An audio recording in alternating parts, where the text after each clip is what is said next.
because the contract dispute between Micah Parsons, still not practicing, and the Cowboys remains at a standstill. I mean, there he is. Look what he's wearing. Look what everyone else is doing. Terry McLaurin, that got worked out. Trey Hendrickson, that got worked out. Parsons, nothing. With their game against Philly looming a week from tomorrow.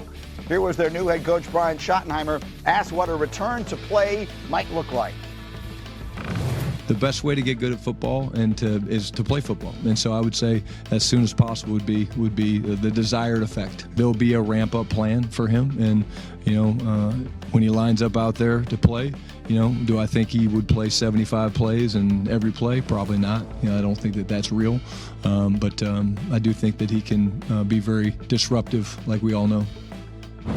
All right, so, I mean, he's sitting there like sort of on a wing and a prayer. Kmart, tell me why you think some things that have happened this week in other places add an additional layer of pressure on the Cowboys. Well, we've had two deals that, with Terry McLaurin and also Trey Hendrickson, where everybody said, these two sides, all sides are so far apart, we don't know if this will get done. Guess what? Deadlines spur action, right? So those got done. And also, Taylor and Travis, they're eating up the news cycle, Jerry. Let's go.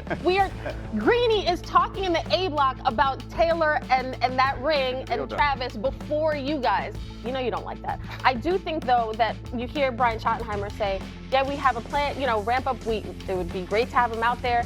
I think the fact that they need him on the field, I think Jerry's now under a little bit more pressure. So there are two things that have to happen.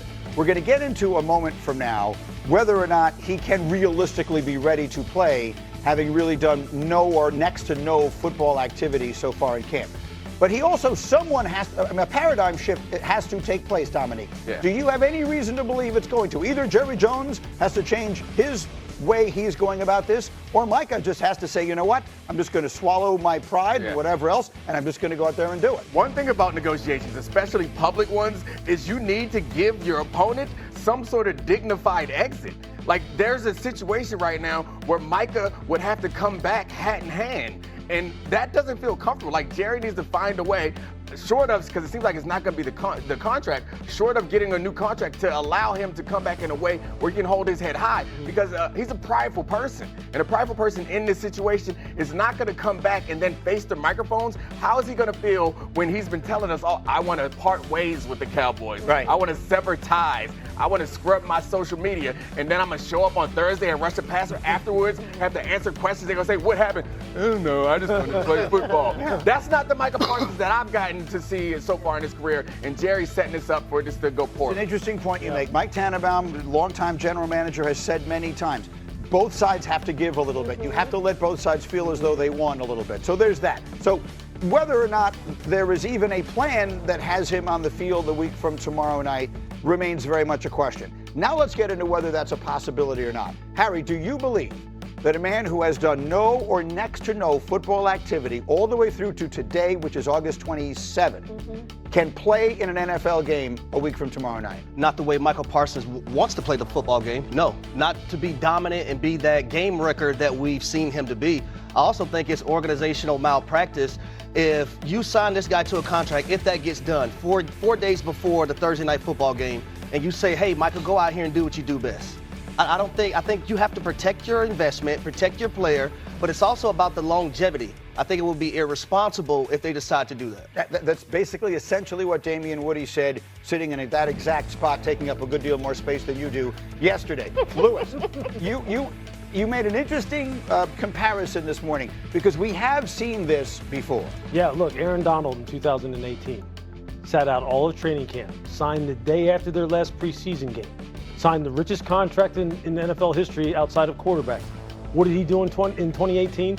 He had 20 sacks. Yep. He led his team to the Super Bowl. Here he comes. He won his second consecutive defensive MVP. Now, Aaron Donald, if you watch any of what he's doing now in terms of the way he works out when he's not even playing, I'm sure he was busting his rear end, making sure that when that contract signed, he could hit the ground running. That's the only question I would have with Micah right now, is what exactly is he doing, even though he's not practicing football right now?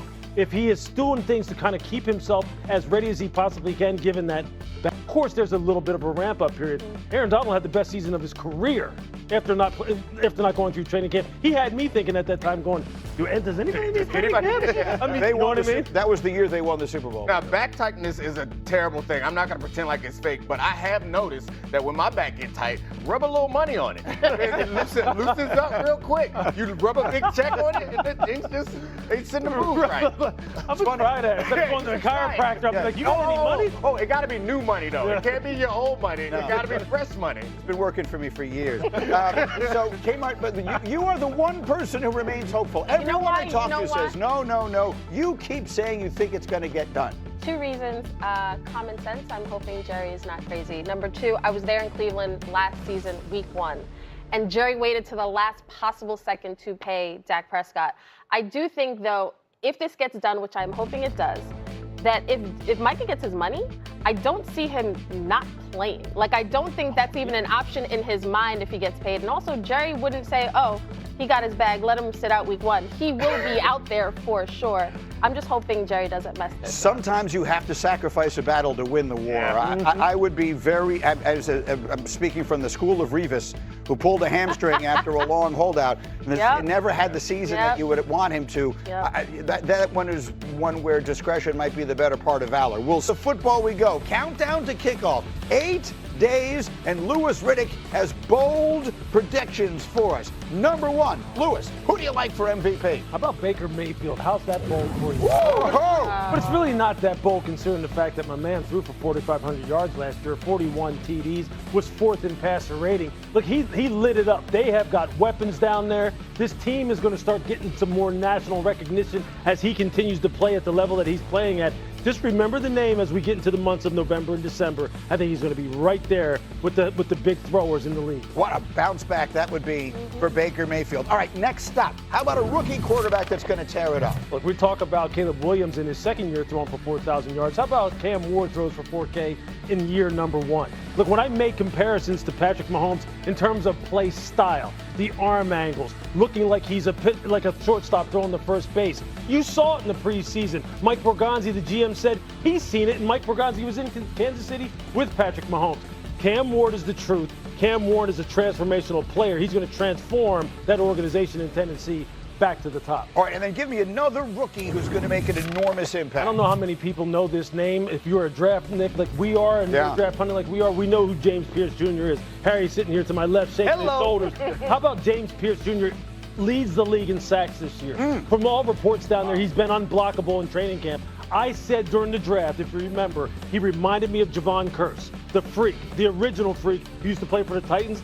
This kid right here may solve all of Atlanta's pass rush issues they've had for the past 4 or 5 years. Harry could be dancing all the way to a playoff berth if they can rush the passer. I'm like a kid in the candy store. Let's crank it up. Here we go. All right, we'll get to I the see you, Falcons Dak. a little bit later. So, but those are some pretty good hot takes. Yes, command for some hot takes. But you know what? But they're not unreasonable, though. None of them are unreasonable at all. Yep. The one thing, if you are such a reasonable man, I need you to do is go down to Dallas and figure this nonsense out.